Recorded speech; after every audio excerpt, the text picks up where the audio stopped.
사도행전 24장 15절 16절. 자, 같이 읽도록 하겠습니다. 시작. 그들이 기다리는 바 하나님께 향한 소망을 나도 가졌으니 곧 의인과 악인의 부활이 있으리라 하매니이다. 이것으로 말미암아 나도 하나님과 사람에 대하여 항상 양심에 거리낌 없기를 힘쓰나이다. 아멘. 조금 더 우리가 첨부해서 저번에 들었지만 여러분 조금 정리하면서 좀 더 이제 첨부해 가지고 또 성경을 좀 더 찾아보면서 말씀을 우리가 함께 또 나눠보도록 합니다. 오늘은 의인의 부활을 소망하는 자, 이런 제목으로 말씀을 나누려고 그래요. 사도 바울이 이제 복음을 전하면서 많은 핍박이 있잖아요. 참 복음을 전하면 어쩌면 그렇게 핍박을 하고 가만히 그냥 있지 않는지 모르겠어요. 계속 공격을 하고 그렇게 하지요. 근데 그거는 예나 지금이나 똑같아요. 예수님도 하나님의 나라 복음을 전하니까 핍박을 하고, 바울도 당연히 예수님을 따라서 하나님의 나라를 복음을 전하니까 핍박을 하고, 그것도 특별히 동족 유대인들이 그렇게 핍박을 했어요. 자, 그래서 오늘 말씀은 이제 바울이 로마 총독 벨릭스 앞에서 자신을 변호하는 내용이에요. 왜냐하면 유대인들이 바울을 이제 고소했기 때문에 그래요. 그래서 바울을 죽이려고 그러는 거거든요. 그러니까 당연히 이제 변호할 기회를 주지요. 왜 그런지 이제 자세히 알아봐야 되니까, 그렇죠? 자, 그래서 여기 보면은 이제 바울이 그 벨릭스 총독 앞에서 이야기하는데 두 종류의 부활이 있음을 이야기를 해요. 24장 15절에 한번 같이 다시 읽어봐요. 시작. 그들이 기다리는 바 하나님께 향한 소망을 나도 가졌으니 곧 의인과 악인의 부활이 있으리라 하매니이다. 그러니까 하나님께 향한 그 소망은 그 부활에 관한 거죠. 부활이 있다라는 거예요. 그냥 죽음으로 끝나는 게 아니라는 거예요. 보통 우리가 하나님을 모르는 사람들은 어떻게 생각하냐? 죽음 이후에 아무것도 없는 걸로 생각을 해요. 죽으면 그것으로 끝난다, 이렇게 생각하기 때문에 그게 여러분 너무도 크게 잘못된 거죠. 그럼 소망이 없잖아요. 아니 여러분, 죽으면 끝나는데 무슨 소망이 있겠어?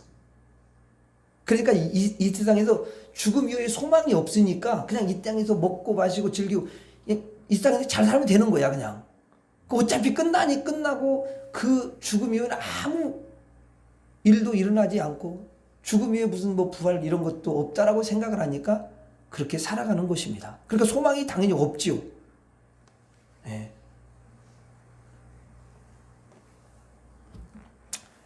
여기 보니까 의인과 악인의 부활이 있으리라 그랬잖아요. 여러분, 이 부활이 언제 있는 거예요? 예수님이 이 땅 위에 재림하실 때. 그게 이제 우리는 마지막 때라고 그러잖아요. 예? 이 종말이 오는 거잖아요.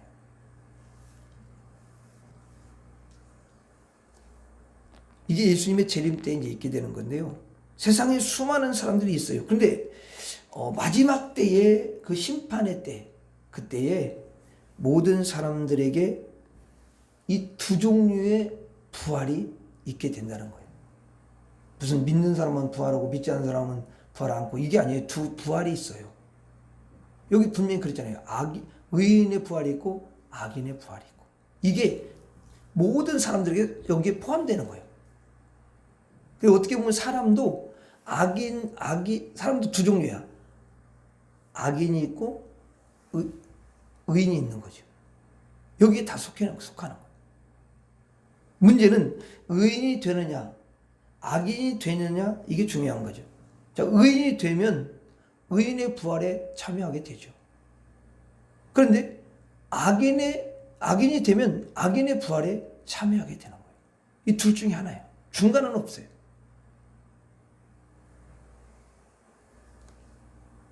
자, 그러면 이제 예수님이 이 부활에 대해서 뭐라고 예수님도요, 이 땅에 오셔서, 그리고 여러분 이걸 알아야 돼요. 성경은 항상, 이거는 지금 사도 바울이 이야기하는 거잖아요. 부활을. 그렇죠?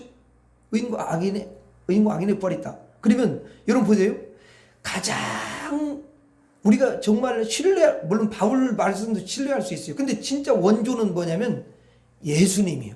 예수님이 하신 말씀이 원조야. 그리고 예수님이 다 가르쳐 준 거야. 예수님 성령을 통해서 다 여러분 그 제자들한테 가르쳐 준 줄로 믿습니다. 그러면 여러분 예수님의 말씀과 제자들의 말씀이 다르면 돼요, 안 돼요? 이게 문제가 되는 거예요. 그래서 예수님의 말씀이 원본이 되고 그 다음에 이제 예수님의 그 말씀을 가르침을 받았던 제자들이 또 그 말씀을 통해서 얻었던 지혜 그리고 또 교훈들 이걸 교회에 보내고 성도들한테 보내는 거예요. 그래서 이거는 절대로 틀리면 안 돼요. 성경은 예수님의 말씀도 똑같고 또 제자들이 말하는 말씀도 똑같다는 것을 여러분들이 항상 잊어먹으면 안 돼요. 그래서 뭐 어떤 분은 무슨 예수님 말씀하신 것하고 제자들이 말한 것도 달라 막 이게. 그러니까 그건 뭐냐면 해석을 잘못해서 그런 거야. 여러분 성경은 뭐 이랬다 저랬다 그게 아니에요. 통일성이 싹 있어요. 그리고 그 말씀은 절대로 틀릴 리가 없어요. 여러분 성령이 기록하게 하셨는데 어떻게 틀립니까?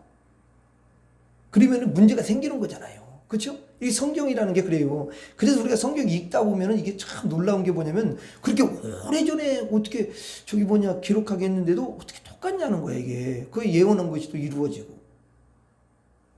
그러니까 이게 참 너무도 신비로운 말씀이 아닐 수가 없어요. 1.2렉도 땅에 절대 떨어지는 법이 없어요. 그 말씀은 그대로 이루어지는 줄로 믿습니다. 예, 그렇게 돼요. 자, 그래서 이제 예수님 뭐라고 말씀하신다고 그랬어요? 저번에 이제 이야기했잖아요. 예수님도 두 종류의 그 부활을 이야기를 해요. 그래서 예수님은 이 두 종류의 부활을 말씀하시면서 의인의 부활이 어떤 부활이고 악인의 부활이 어떤 부활인지를 이야기해 주신다는 거예요. 이미 이야기하셨어요. 자, 한번 봐요. 요한복음 5장 29절. 요한복음 5장 29절 한번 봐봐요. 거기 보면 예수님이 이제 말씀하시죠. 자, 요한복음 5장 29절 펴놓고 좀 이따 봐요. 이제 좀 더 살펴봐야 되니까. 자, 보겠습니다. 자, 같이 읽습니다. 시작. 선한 일을 행한 자는 생명의 부활로 악한 일을 행한 자는 심판의 부활로 나오리라. 자, 예수님은 여기에서 뭐라고 해요? 부활을 이야기하는데 생명의 부활을 이야기하고 또 심판의 부활을 말씀하신다는 거예요.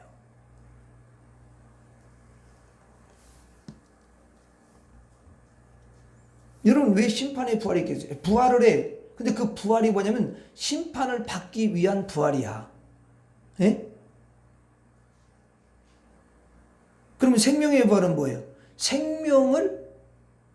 영원한 그 생명을 이제 완전히 갖고 신령한 부활을 하는 거죠. 신령한 몸을 입는 거잖아, 이게. 그쵸? 예, 다른 거야, 이게. 그래서, 예수님이 여기 분명히 말씀하시는 의인의 부활이 그럼 무슨 부활이야?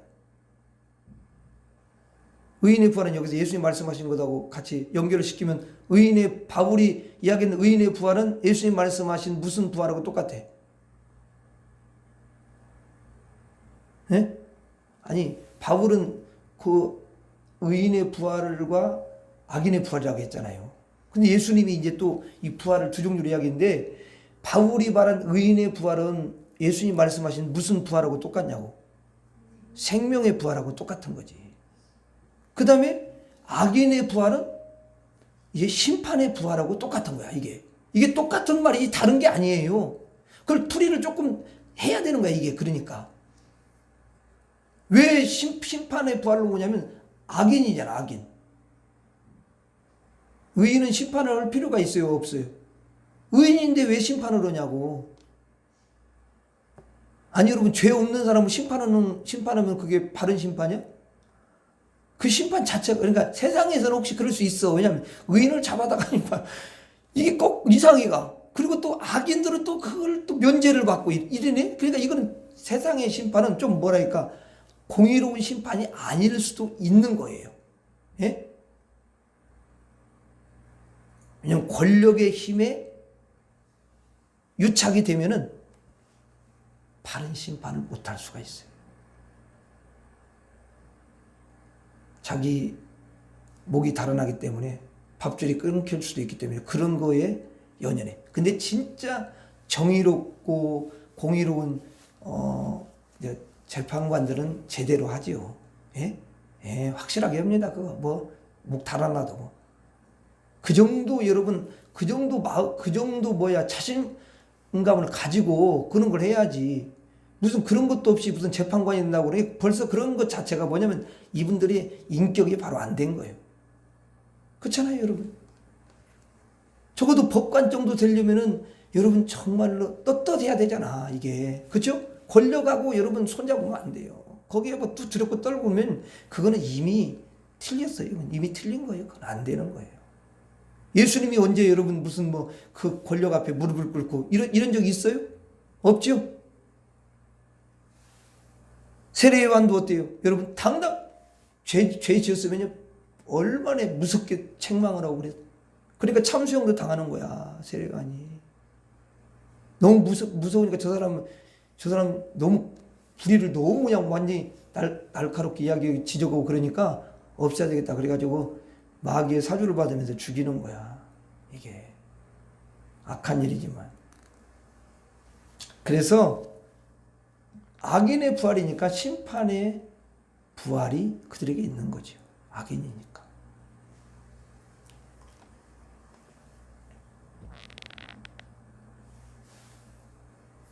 자, 그래서 이제 예수님께서 여기 보면은 뭐라고 말씀하시냐면은 의인은 선한 일을 행한 자다. 악인은 악한 일을 행한 자다. 이것을 말씀하셔요. 자, 그렇다면 선한 일을 행한 자는 누구이고 악한 일을 행한 자는 누구일까? 어떤 분은 이 말씀을 풀이를 하는데, 해석을 하는데, 아무리 예수를 믿었다고 해도 예수 믿은 후에 엉망진창으로 살고 악하게 살고 그렇게 사는 사람은, 악한 일을 하는 자는 천국에 갈 수 없다. 그 사람은 지옥 간다. 이렇게 말을 하더라고. 자, 그러면 그렇게 말씀하시는 분의 그 말이 진짜 맞을까? 예수를 정말 제대로 믿었는데.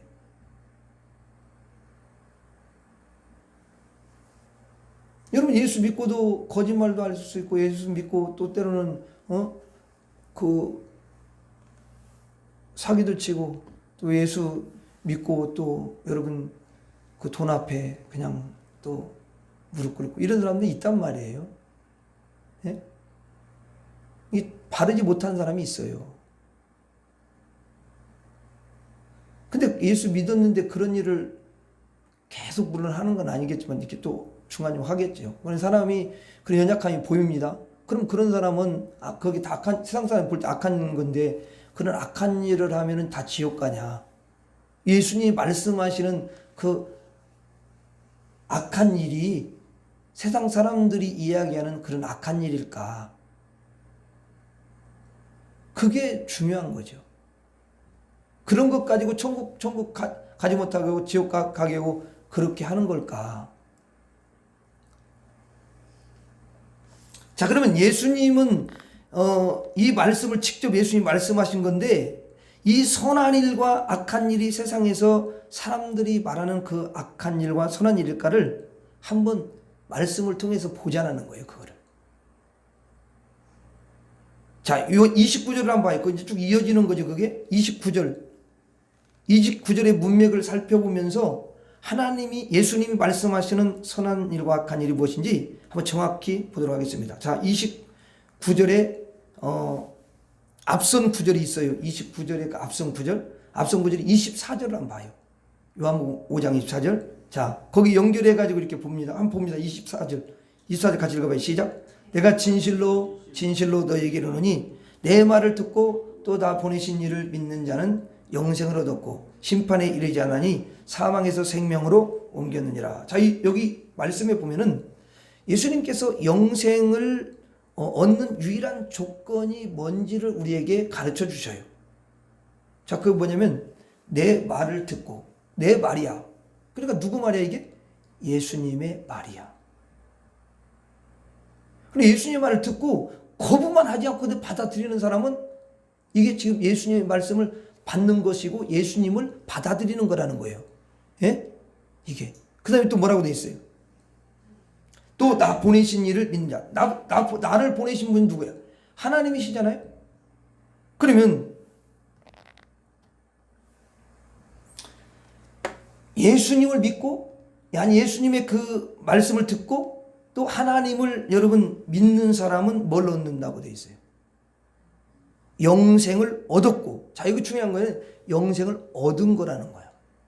영생을 얻을 것이다. 이게 만약에 얻을 것이다 이렇게 표현이 된다면 이게 중간에 못 얻을 수도 있게 되는 거지. 근데 얻었고라는 것은 예수님의 말씀을 듣고, 그건 예수님 말씀을 듣는다는 것은 믿는다는 거예요. 그 나를 보내신 그 일을 믿는 사람, 하나님을 믿는 사람. 자, 그 사람은 영생을 얻었대요.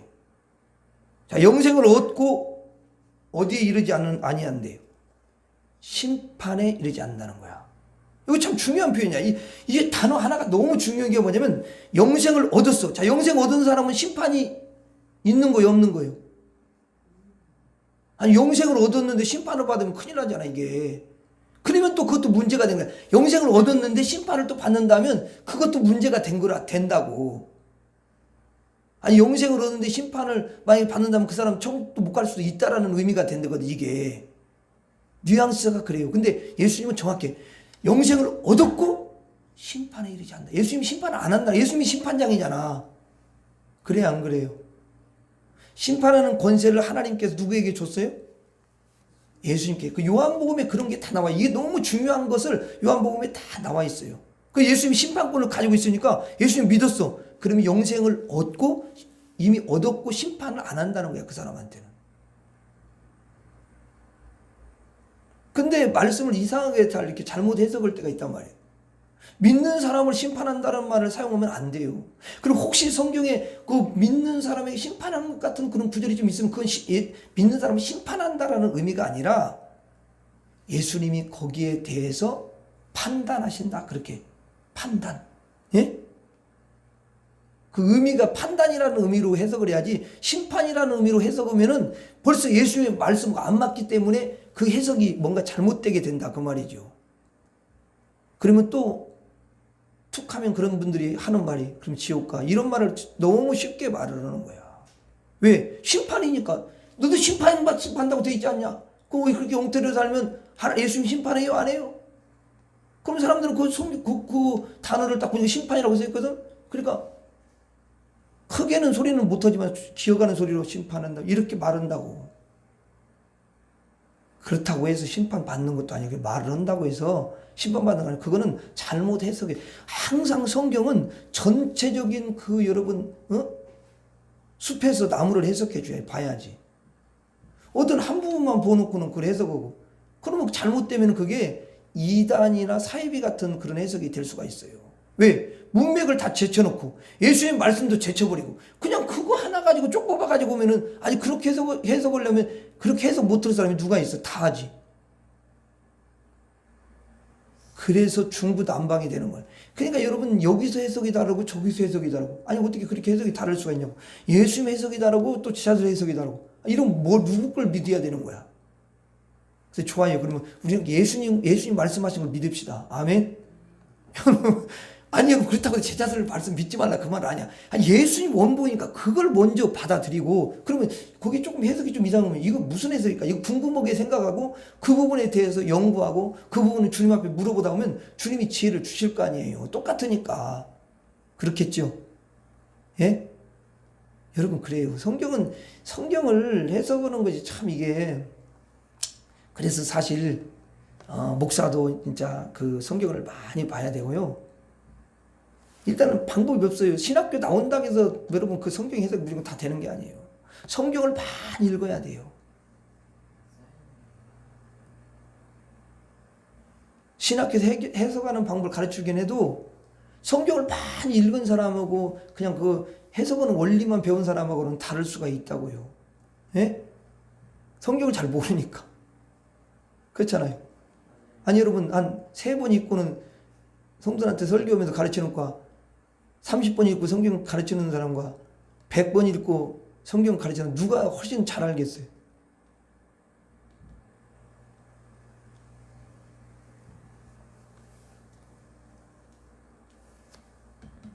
그러니까 그런 차이가 있어요. 여러분 예수님이 얼마나 말씀을 가까이 했으면은 예수님이 신이 하나님 아들이니까 그러시죠. 그렇게 말하면 안 돼요. 예수님은 말씀을 얼마나 여러분 그 묵상하고 말씀을 암송하고 이렇게 했으면 마귀가 딱 오면 말씀을 그냥 그걸 뭐 성경 찾을 시간이 어디 있어. 그냥 거기서 바로 나오잖아. 그렇죠? 말씀이 바로 나오잖아요. 자, 우리가 여기서 예수님의 말씀을 듣고 나 보내신 이를 하나님을 여러분 믿는 사람은 영생을 얻었고 심판에 이르지 아니하느니 그랬어요. 그러니까 예수님을 믿음으로 이미 영생을 얻었고 사망에서 생명으로 옮겨진 줄 믿습니다. 생명으로 옮겨서 생명을 얻었기 때문에 이 사람에게는 절대로 사망에 처할 수가 없어요. 그렇다면 이러한 맥락에서 볼 때 29절에 선한 일을 행한 자는 보통 세상에서 가르치는 일반적인 어떤 도덕적인 그런 행실, 선행, 선한 일 이런 것을 많이 한 사람을 가르치는 거 아니죠. 그렇죠? 이 말씀을 볼 때.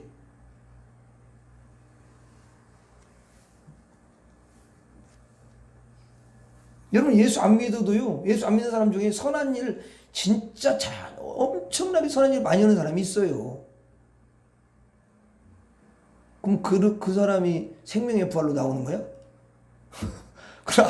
그러냐 그분들이 의인의 부활로 나오냐고요.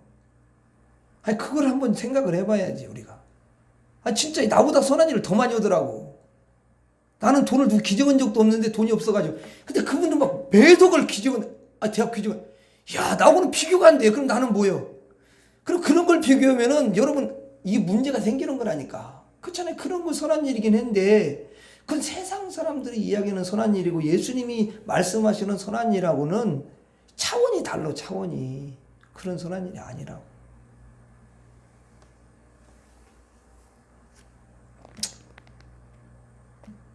여러분 만일 그 선행을 하는 사람이 구원받고 천국 간다면 부부간에 금실이 좋은 사람들 있잖아. 싸우지 않고 그리고 정말 서로 위해주고 그렇게 아끼고 야 금술 좋다고. 그럼 예수 믿으면서 맨날 어느 때는 말다툼을 하기도 하고 그런데 또 여러분 미워하는 마음이 더 불쑥 일어날 수도 있겠는데 그럼 그 사람은 천국 못 가는 거야?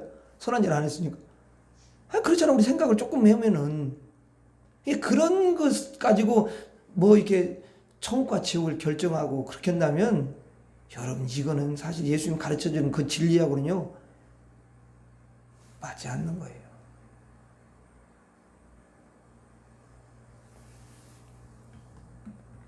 자, 예수님이 말씀하시는 선한 일은 뭐예요 그러면? 여러분 이야기해봐요. 예수님이 말씀하시는 선한 일은 뭐예요? 선한 일을 행한 자. 그렇지. 예수님을 믿는 사람은요, 예수님을 믿는 사람은 하나님 믿는 거예요. 아니, 예수님을 믿는데 어떻게 하나님이 안 믿어집니까? 근데 이건 또 다를 수가 있어요. 하나님을 믿는다고 하면서 예수님 안 믿는 사람이 있더라고. 난 그게 여호와 증인이고, 저 하나님의, 이런 이단들이요. 하나님을 믿는데, 근데 예수님을 안 믿어, 하나님으로 안 믿어, 예수님을.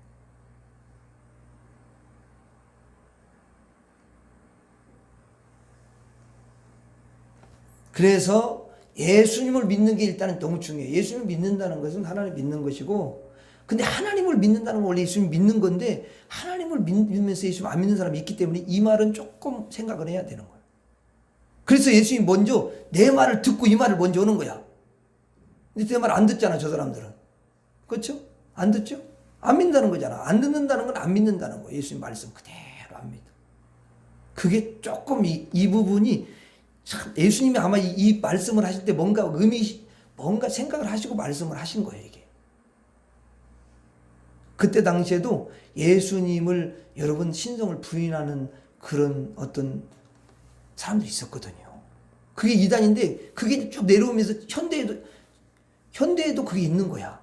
이게 참 신기한 게 뭐냐면 예전에 다 있었던 것이 지금 이단 안에 이렇게 들어가다 보면 그게 있는 거죠.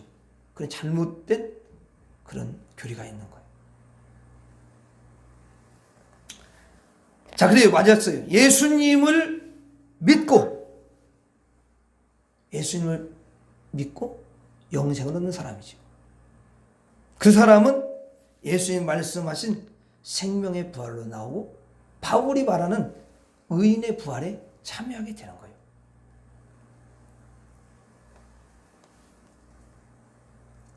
자, 그러면 여러분, 자, 믿었어요. 예수님을 믿었다는 거는요, 예수님이 그 사람에게 실제로 영에서 일어나는 건데 예수님이 그 사람에게 임한 거예요. 그래서 그 영을 살려주셨고 그들과 함께 하시고 그리고 예수님이 그 인생의 주인이 되신 거예요. 여러분, 이게 너무 중요해요. 여러분, 우리가 예수 밖에 있을 때는요, 내가 주인이에요. 근데 사실 내가 주인이라는 것은 깊이 들어가면 마귀가 우리를 속이는 거야. 네가 인생의 주인이잖아. 뭐 주인이 따로 누가 어디 있냐, 주인이. 네가 인생의 주인이지. 이러면서 나를 주인으로 생각하게 해서 내가 주인으로 착각을 하니까 어때요? 내 마음대로 살게 되는 거야. 이게 무서운 거야. 그래, 내 마음대로 산다는 것은 인생을 내가 경영하고 내 인생을 내 마음대로 막 살아. 그러면 여러분, 원래 나를 만드신 분이 나를 다시 새롭게 예수 안에서 나를 창조해 주시고, 그리고 나를 죄에서 구원해 주시고, 마귀에게서 구원해 주신 그분이 내 인생의 진짜 주인이시거든. 그래서 그걸 몰랐기 때문에 그 주인을 잃어버리고 살았기 때문에 여러분, 내가 주인인 걸로 알고 있었잖아요. 근데 예수님이 내 안에 오시니까 이제는 주인이 어떻게 해요? 바뀌었어요? 안 바뀌었어요? 예? 주인이 바뀌었어요? 안 바뀌었어요? 바뀌었죠? 내가 주인이야, 내가.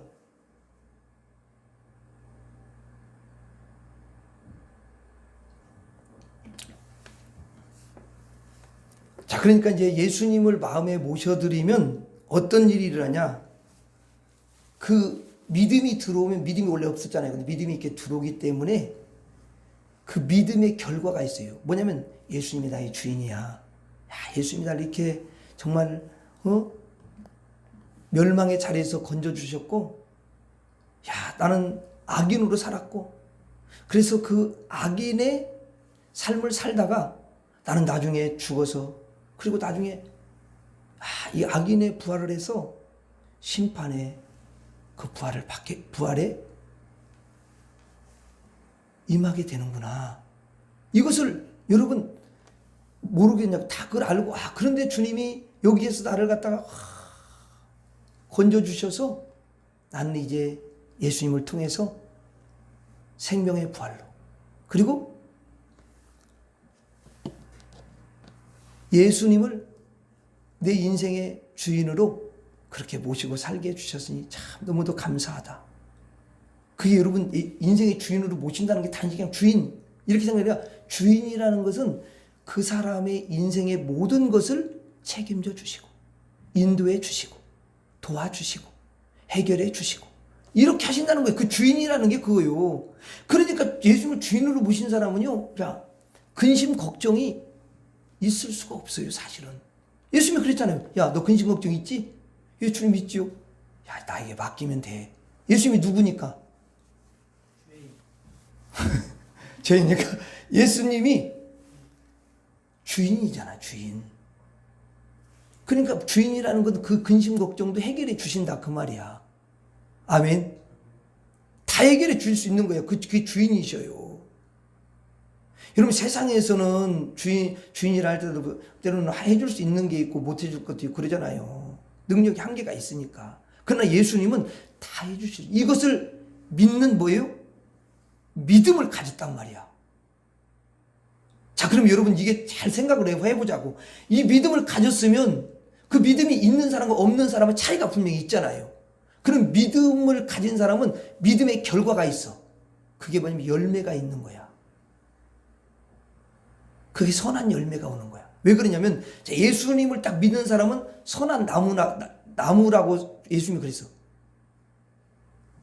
나쁜 나무가 있고 좋은 나무가 있잖아요. 우리 좋은 나무야.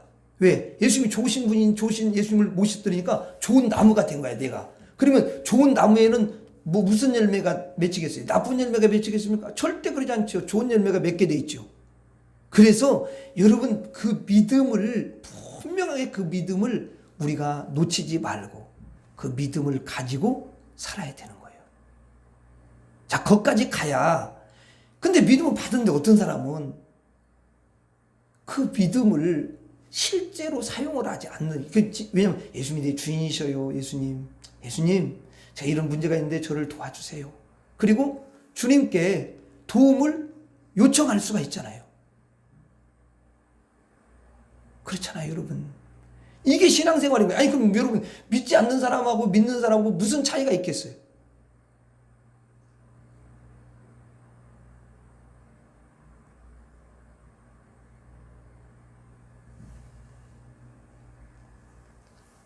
우리가 예수 믿는다는 것은 믿지 않는 사람들하고 엄청난 차이가 있어요. 이거는 진짜요, 어떻게 보면은 하늘과 땅이야, 이게. 엄청난 거거든요. 왜냐하면 그들이 없는 걸 우리가 다 가지고 있는 거거든요. 여러분, 세상 것 다 가지고 있어도 그것 가지고 인생의 문제를 해결이 안 되니까 사람들이 싸우고 다투고 또 서로 빼앗으려고 이런 거잖아요. 그렇죠? 아니, 있는데도 그걸 더 이제 있어, 어느 정도. 근데 더 막 하기 위해서 사람을 그렇게 속이고 또 사람을 괴롭히고 막 이러잖아요. 아니, 살 수 있다니까, 그 정도여도. 근데도 더 여러분 갖기를 위해서, 더 여러분 소유하기 위해서 그 상대를 짓밟고 상대를 여러분 괴롭히고 이렇잖아요.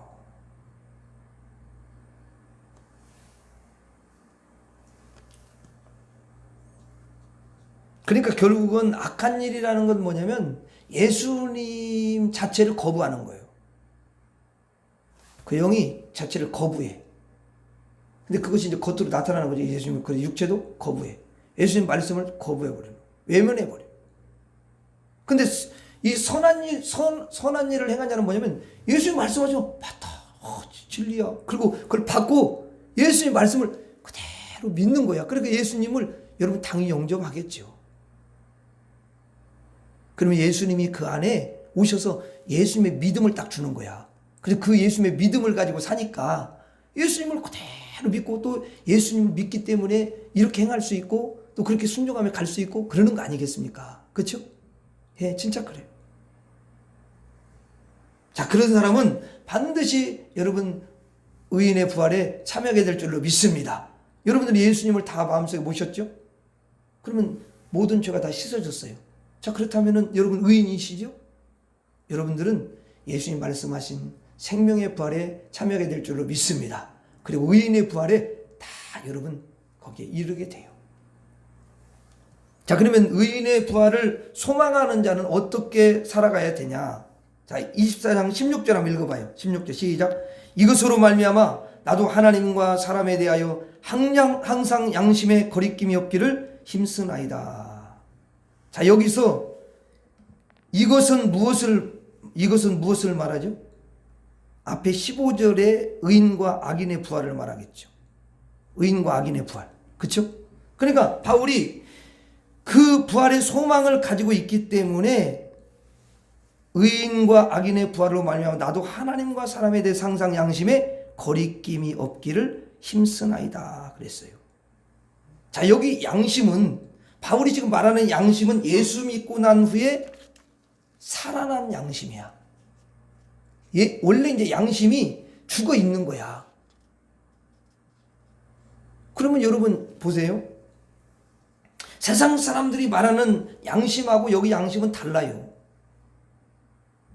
자, 세상 양심은 하나님과 영적인 것에 대해서 감각이 되어지겠어요? 안 되어지겠어요? 예? 안 되어지겠죠. 그렇죠?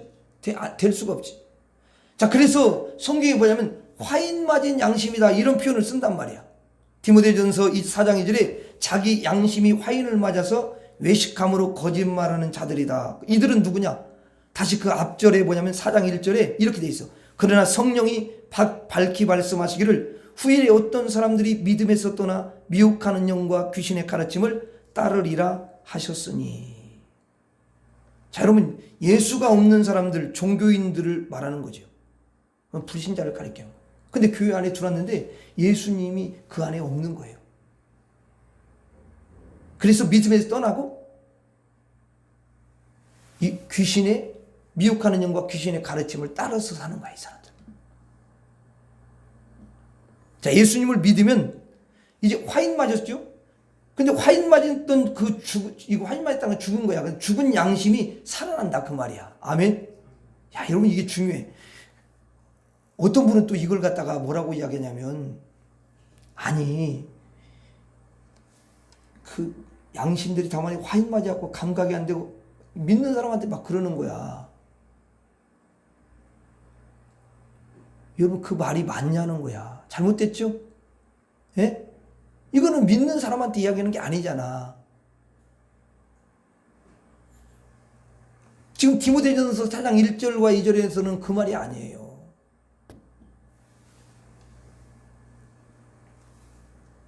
자, 그래서 이제 죽은 양심이 살아나는데 어떤 양심이 되느냐? 자, 제가 읽어드릴게요. 여러분이 찾으려면 한번 찾아봐요. 그러면 디모데전서 1장 19절 찾아봐요. 디모데전서 1장 19절 빨리 찾아봐요. 디모데전서 1장 19절.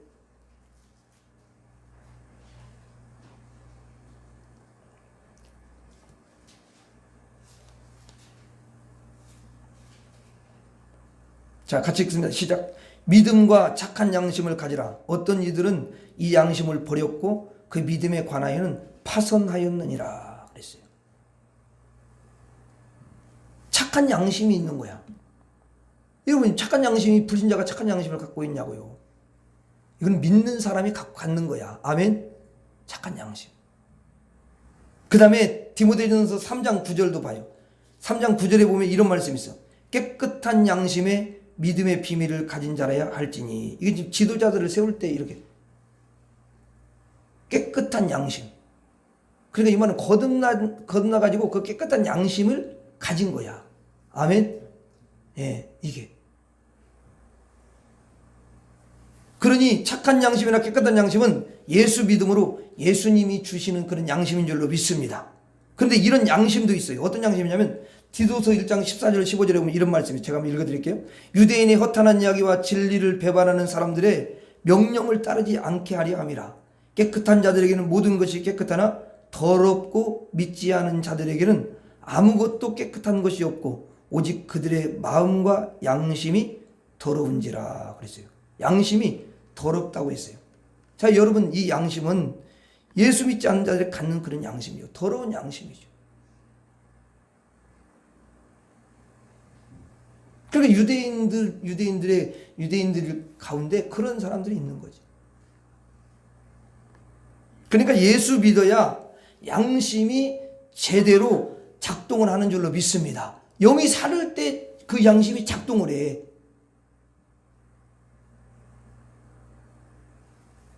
그래서 진리의 말씀을 들으면 진리의 말씀을 통해서 양심이 뭔가 또 찔리기도 하고 깨달음을 갖기도 하고 그러잖아요. 그렇죠? 예, 그렇게 됩니다. 근데 불신자는 그러지 않아요. 양심이 영적인 반응을 보이는 것입니다. 자, 진리의 말씀에 반응을 하는 거죠. 성령의 역사에 반응을 해요. 그래서 바울은 예수 믿는 자로서 의인과 악인의 부활을 믿는 자이기 때문에 삶을 아무렇게나 그렇게 살지 않았다는 거예요. 성령이 그 사람한테 깨닫게 해주죠. 말씀을 통해서 깨달음을 또 주죠. 그래서 바울은 하나님께 대해서도 항상 뭐라고 했어요? 양심에 거리낌이 없기를 힘썼다. 그리고 또 한 가지, 이게 두 가지가 있어.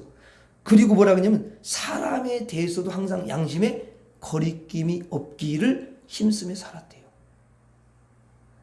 여러분, 예수 믿는 사람은요, 하나님께도 잘해야 되고요, 사람에게도 잘해야 되는 거예요. 이게 바로 예수님을 믿는 사람들이에요. 어떤 사람들은 이런 사람도 있더라고. 그렇게 하면 안 돼요. 왜 그러냐면 어떤 가정을 막 뒤로 하고 가정이 못 깨 막 그냥 뭐 청소도 제대로 안 하고 설거지도 안 해놓고 교회 일에 막 와가지고 열심히 하고 막 하는데, 그러니까 누가 화가 많이 나냐면 이제 그거를 보는 남편이 집이 엉망이고 그런데 뭐 교회 가서 열심히 뭐 한다고 그러니까 남편이 그거를 이해할 수가 없는 거예요. 이거는 잘못됐다 그 말이에요. 그걸 분명히 이야기해 주는 거예요. 예수를 믿는데 그렇게 믿으면 안 된다는 거예요. 그러면 어떻게 해야 돼요? 가정도 여러분 잘 이렇게 돌보고 그러면서 주님을 섬겨야죠. 그렇죠?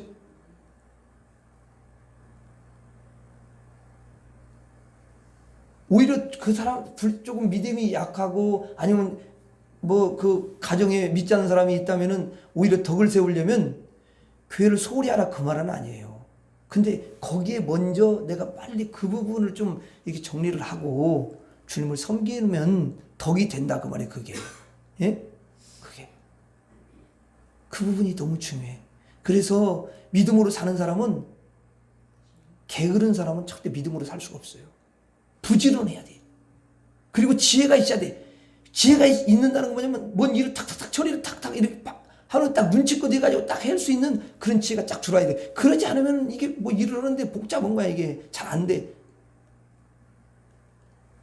주의 일을 한다는 게 그래요. 그래서 성령께 지혜도 구하고 또 여러분 잠언 같은 걸 읽어보면 그냥 지혜가 딱 들어와요.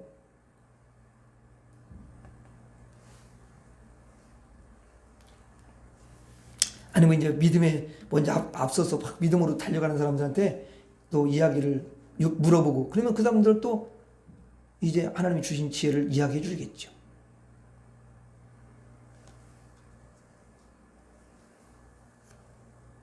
그래서 바울은 하나님과 사람에 대해서 항상 양심의 거리낌이 없기를 힘썼다는 거예요. 이게 바른 신앙이야, 이게. 이걸 우리에게 가르쳐 주는 거예요. 어떤 사람은 그래요. 어떤 사람은 에이 죄 짓고 회개하면 되는 거야. 아니에요.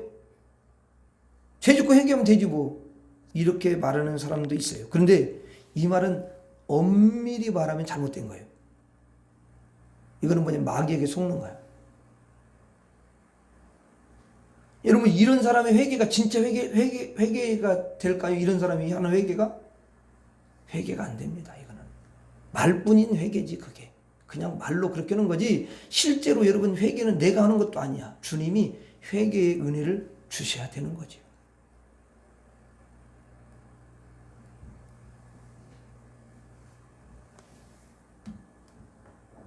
여러분 정말 예수 믿고 의인의 부활을 소망하는 자는 죄질 생각을 안 해야 되는 거죠.